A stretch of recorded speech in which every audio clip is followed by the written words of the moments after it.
Hey, it's Ryan over at 2 Minute Tennis, and in this video, I'm going to show you how to hit an old school forehand. Please consider subscribing and hitting that notification bell. Even share this video with a friend, as those are the best ways to support this channel. Now, you normally don't hear someone talking about the benefits and touting the benefits of an old school forehand. Usually that's an insult, right? You see videos on the modern forehand, the lag and snap, the next gen forehand. But in my experience, those forehands don't help the mom, the dad, the business owner, the doctor, the lawyer, the school teacher who love playing tennis on the weekends, the weekend warriors who are looking to improve their technique. So if that describes you, this video is for you.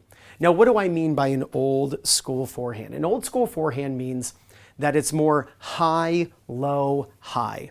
Like your racket is going around a Ferris wheel. Agassi had a high, low, high swing, one of the best forehands of all time. Let me show you right now two players you may recognize. The first, Sasha Zverev, just got to the finals of the US Open, and Brian Dabul. You might remember Brian was the one beaten by Federer at the US Open. And there's a very famous point between the two of them where Federer hits an amazing between the legs shot from all the way back behind the court, and he wrong foots Brian, hitting it behind him. It's just an incredible point. They always show that around the US Open time. So watch this side-by-side comparison of their technique, and then I'll bring you back here in my basement. I'm going to show you some simple ways you can improve your forehand. Now, first I want to thank Brian Dabul on the left for allowing me to use this video of him, and TennisBuilder for allowing me to use their video of Sasha Zverev. You can check out their links in the description below. I have linked their accounts. So high, low, high.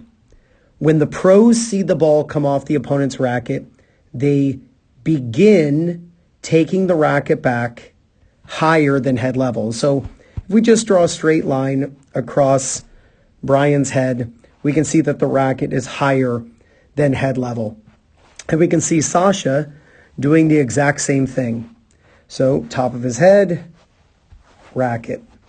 The pros, when they take their racket back, begin with an upward movement. And you can see Brian doing the exact same thing.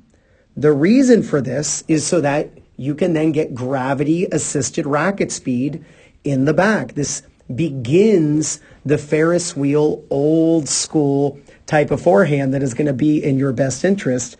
It's going to give you a lot more consistency, accuracy, and you're going to get more topspin swinging this way as well. You can see a unit turn by both of them. They're turning their bodies. Sasha keeps his non-hitting hand on the racket a little longer, which is what I teach. But ultimately what Brian is doing here, he initially turns with both hands, let's go a little earlier than Sasha, but ultimately what they're doing, both of them, is really, really good. So then next, we're going to watch this actually from Sasha's swing first, is watch the racket path. Watch how the racket goes down like this. So he already took his racket up from the beginning. So his racket did this. His racket goes up, and now it begins going down. This is where you get gravity-assisted racket speed. So we saw Brian go up with his racket, and now watch his racket drop. So his racket was above his head, just like Sasha, and now his racket is down by mid-thigh level. So his racket has dropped down, and it's dropped down below ball level. It's critical that you drop the racket down in the back, and that gains racket speed because you're accelerating with the arm, but also getting gravity-assisted racket speed. It's like driving a car downhill or riding your bike downhill. You can go faster downhill than you can go uphill. It's the exact same thing. One thing, and I hear negative comments about what I teach all the time here on YouTube, Instagram, TikTok, Facebook. And one of the things that is always said to be a negative is something called a three-point landing. A three-point landing is three things happening at the same time. The racket going down, the body going down, and the front leg going forward. Let's look at Sasha here. You're going to see all three things happen simultaneously. Watch his racket go down, his body go down, and we can see his body go down by the height of his head. So if we just draw that line at the very top of his head, and now watch his body go down as his foot goes forward. So his body is going down, his racket's beginning to drop, and his foot's going out. Those three things, when they happen simultaneously, mean that the racket and body are synchronized in a way that's very easy to produce efficient power. Everything is working together. And Brian does the same thing. You can see his foot going out, racket is dropping, his body is dipping down. So you want to drop the body almost like you're sitting in a chair as the racket drops and as the foot goes out. Now, it's a little easier on Sasha's swing to see the closure of his racket.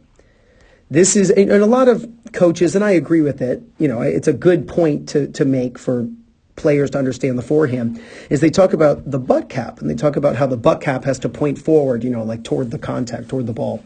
But I would say that happens a lot more often than amateurs closing the racket. You've got to tilt the strings down.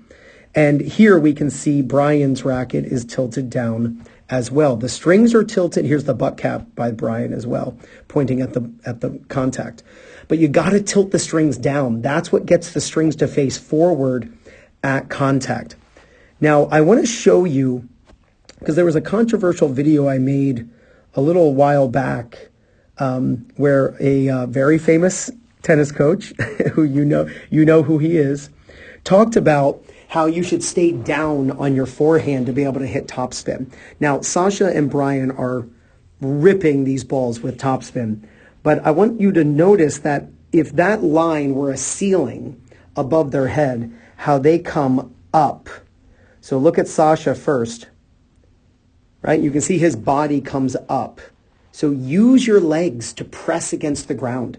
Use the kinetic energy and that kinetic chain all the way through to the ball, starting from the ground up, and then through your arm, through the racket, into the ball. So don't feel like you're staying down on the vast majority of forehands you're hitting, but come up with your body. And you can see Brian is doing the exact same thing. He gets his whole head above that ball. You can see, look at his front leg. This is just such a great demonstration. So there's his leg is bent. And then watch how and this is so important, watch how he gets his front leg straight by the time he contacts the ball. I mean, Brian was #1 in the world as a junior, top 80 in the world, played Federer, played Grand Slams. I mean, like the guy is just a high level player and coach. And on this forehand, he is getting his front leg straight by the time he contacts that ball. The amount of energy transfer into the ball is enormous. So Sasha's doing the same thing by lifting his body, using the leg drive to transfer energy into contact. Now, you can see here from Sasha, his strings are facing forward. Prior to contact, his strings were facing down. He's below the ball. You can see he's lower than contact right now, and now he's swinging up. So he's swinging like this as he hits this ball. This is the epitome of low to high. And Brian is doing the exact same thing. He's below the ball, and now he's above the ball. This is what imparts massive topspin on the ball. And then, remember, it's high, low, high. So both of them were high up here. Let me fix that. So both of them are high. Both of them go down, and now they're going to go high again. And both of them, you can see that their hand is around eye level. You can see for Brian, I even like Brian's finish better. It goes even higher here, where Brian's hand is higher than eye level, his hitting hand. So that's the high, low, high swing, old school forehand being used by two super high level tennis players. This is the shape of the swing you want. You want to go high, low, high. That's the Ferris wheel swing. You use the Ferris wheel swing on your forehand, and you're going to play better tennis. So one of the best ways to practice your forehand is at home with shadow swinging. I've got the Topspin Pro here. It's an awesome product. I am an affiliate. If you'd like to pick one up, it can be shipped right to your house. I have my affiliate link in the description below. check it out. Again, it is an awesome product. If you're a parent, a player, a coach, definitely check out the Topspin Pro. So high, low, high. You just saw Sasha and Brian using that technique. When you see the ball come off of your opponent's racket, actually, let me change rackets. That way I don't hit the ceiling. I use my daughter's racket here. As soon as you take your racket back, I should say it this way, as soon as the opponent hits the ball, begin the take back. Now, this is a bit of a controversial point because people are like, well, you don't see the pros yanking their racket back. And I agree with you. You don't have to yank your racket back with getting your racket in the back early. What you want to do is begin the take back early. So the moment you see the ball come off your opponent's racket, take your racket back. Now, you'll notice a couple things. My elbows are out. You don't want your elbows in. It tends to let the racket face open up, and then it's harder to be correct later on in the swing, especially during the drop. So when you turn, have space. I like to tell my students, I should be able to smell your armpits. If I grab a tennis ball here and I put the tennis ball in my armpit, I actually want to raise my elbow until the ball falls out. So you want your elbow up enough that a ball cannot be pinned in your armpit. And you can actually do that with both elbows out. We have to start the high, low, high swing from the beginning. So when you take your racket back, take the racket back by going slightly up. Now, you don't have to stick your racket way up in the air. It's not like the bigger the Ferris wheel, the better. But we want to turn with both hands high. You can see the racket tip is slightly higher than my head and my elbows out. And we're going to do this with a unit turn, meaning I'm not taking the racket back solely with my arm, but it's more of just a body turn. I'm turning my body to take my racket back. Now, around the time the ball bounces is generally around the time when you're going to begin the drop. Now, remember, we saw three things happening: the body going down, the foot going out, and the racket going down. And we saw Brian and Sasha doing that same thing. They turned with both hands initially, and then they would step, they would drop the body and drop the racket simultaneously. Is every single forehand hit that way? No. Were the forehands you just saw hit that way? Absolutely. And I would venture to guess, I certainly know I would struggle hitting with those two. I would be blown off the court trying to rally with those guys. We would all love to hit forehands the way we just saw Brian and Sasha doing it. So we want to copy what we can from the pros and leave some of the very sophisticated swings really to the pros because of their immense and incredible hand-eye coordination and athleticism. So turning high with both hands gets us in position to then do the high-low high. Around the time the ball bounces, depending on where the ball lands on the court. If it lands very near the baseline, you'll have to drop a little sooner. But around the time the ball bounces, that's when you begin the drop. Now, this is really important. We don't just want to go high, low, high, but we have to make sure that our strings are facing in the right place during the drop. So I've heard Rick Macy call it tap the dog. All this means is that you're closing your racket face. As your racket drops, it shouldn't be on edge. Like from the back here, if I'm hitting the ball away from the camera, you have to make sure that you're not dropping like this, like it's a knife going through a stick of butter. You don't want your racket on edge in the back, and I'll show you why. When your racket is on edge in the back, it will end up being open at contact. A racket that is on edge, I wish I had a coin. I should have prepared this before the video. But if I had a coin, I would put the coin on the edge of the racket right here to show you that it's on edge. I don't want my racket on edge in the back because it will end up being open when I hit the ball and the ball will go over the fence. So if you're someone who, when you hit the ball tends to fly out, this is going to fix that problem.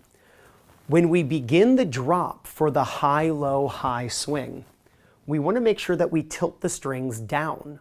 And from the back, you can see it's anywhere from 30 to 45 degrees is fine. And that can also vary based on which grip you use. The more Western your grip, the more the strings will face down naturally. That is why a Western grip or a semi-Western grip tends to give you more topspin, because it naturally closes the racket face more than, like, let's say a Federer or Del Potro grip, which is the Eastern. But trust me, those guys aren't lacking topspin either. So you can easily close the racket face with an Eastern grip as well. But you have to make sure that your strings are tilted down. You don't want the racket on its edge. You want the strings tilted down. That way, when you drop below the level of the ball, you can then swing up to contact and your strings face forward. So I'll describe this one more time. When the racket is closed in the back, your racket will face forward at contact. When your racket is on edge in the back, your racket will face up or open at contact. Since we want the strings to face our target, we want to make sure that as we begin the drop, that we tilt our palm with, our actual palm down toward the ground. That will point the strings down toward the ground. And watch the pros, they tilt the strings down prior to contact on their topspin forehands. That allows you to then swing up to contact, but your strings face forward. That's the key to hitting topspin.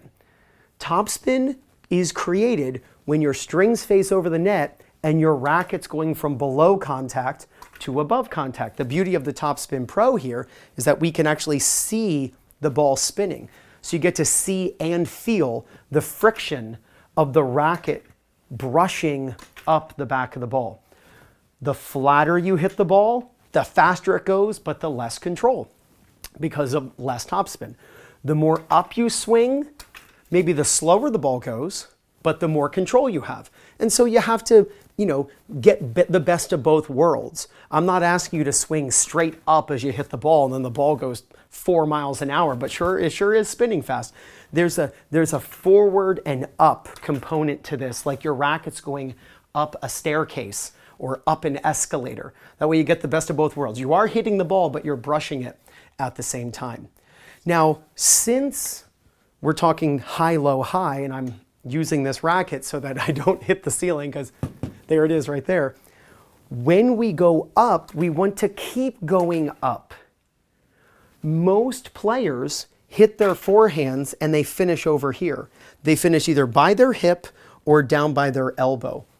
And in my experience, recreational amateur tennis players get more topspin, more control, have more fun, and enjoy competing more because they can trust their stroke when they swing up after contact. Let me show you this from the side.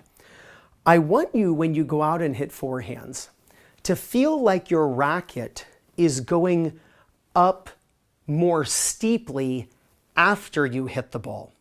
A lot of players, they'll go up to the ball, and then after they hit, their swing becomes very level. So they go up to the ball, but then very level.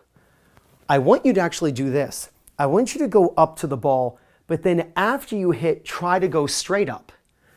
Again, we're trying to go like a Ferris wheel. So at the bottom or just after the bottom on a Ferris wheel, we're going this direction, slightly up. But then remember, in a Ferris wheel, at even to the very center, it's actually going straight up at that point. That's when you're going straight up in a Ferris wheel. So we're going down, then around. Now we're at the bottom of the Ferris wheel. Now we're getting to the ball. And now after contact, we're going up. Topspin is a vertical spin. You have to swing vertically to produce at contact. You have to swing vertically in order to produce a vertical spin. You cannot produce topspin. I mean, here I am with the Topspin Pro. And so if it were going to spin with topspin, it would show me. You cannot swing from right to left if you're right-handed and hit topspin. Topspin is a vertical spin and occurs from a vertical swing. So you've got to go, and you could do this with your hand, you can do this with the racket. You've got to figure out how to hit the back of the ball but go from below it to above it to get the topspin and the control you're looking for. Again, this is the shape of the swing. We're trying to go high, not super high, but high above the hula hoop, the Ferris wheel. We're then going to drop down below it, and then notice my strings are closed, right? Not perfectly flat to the ground. Anywhere from 30 to 45 degrees is great. And it's not like you have to have a protractor or you got to like do all these, mathematical equations when you're hitting a forehand. Film yourself, look at it, see if it's slanted in the back, and then if it is, great, you're fine. And then keep that slant. And then naturally your racket will square up against the back of the ball. So high, low, high. And then when you're done, what I suggest to people is that and I'll show you this from the front, what I suggest to people is that they finish by catching the racket with their non-hitting hand. So when you're done, I want you to finish catching the racket. Now, most pros do not catch the racket on their forehand, and I would agree with you. You look at Venus and Serena, they do it all the time. Agassi, Sampras would do it a lot. Dominic Thiem does it, and you just saw Brian do it in the side-by-side comparison. But you see, like Dominic Thiem, when he's practicing his forehand on the practice court, he catches every time. And his forehand is very, on the practice court, high, low, high. And I know somebody right now goes, ha, I got you. You just said on the practice court, but he doesn't do that when he plays. You're 100% right. But wouldn't we all love to hit our forehands the way Dominic Thiem does when he's practicing?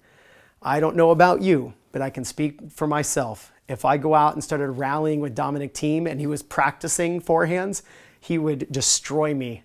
I'd barely be able to get the ball back over the net to him, and I'm not a terrible tennis player. So we got to be careful what we copy from the pros and what we don't copy. So let's go over it again one more time. As soon as the ball comes off your opponent's racket and you see it's a forehand with your elbows out, turn high with both hands. The back elbow up keeps this from occurring. When the racket's open, then when your racket drops, it usually drops on edge. So by getting the elbow up, and then we drop, it's easier to close the racket. This is the high and then the low, and the low needs to be below ball level. You're going to go down with your body, and then you're going to come back up, and you're going to come up with your body the way that we saw the pros doing. We saw Brian and Sasha coming up with their body. That uses the lower leg as part of the kinetic chain. We press against the ground. We're going to go up as we hit the ball, and we're going to catch the racket high in our non-hitting hand. I think next-gen forehands, lag and snap forehands, the modern forehand, they're really fun to watch. They're fun to, it is really cool to watch Nick Kyrgios hit a forehand. But that style of forehand, in my experience, just doesn't help Bob and Sue and Juan and Carlos and Betty and George play their best tennis. Start copying the old school forehand technique. High, low, high. And you're going to gain confidence, win more matches, and play much better tennis. This is Ryan Reedy over at 2minutetennis.net, and I'll see you in the next video.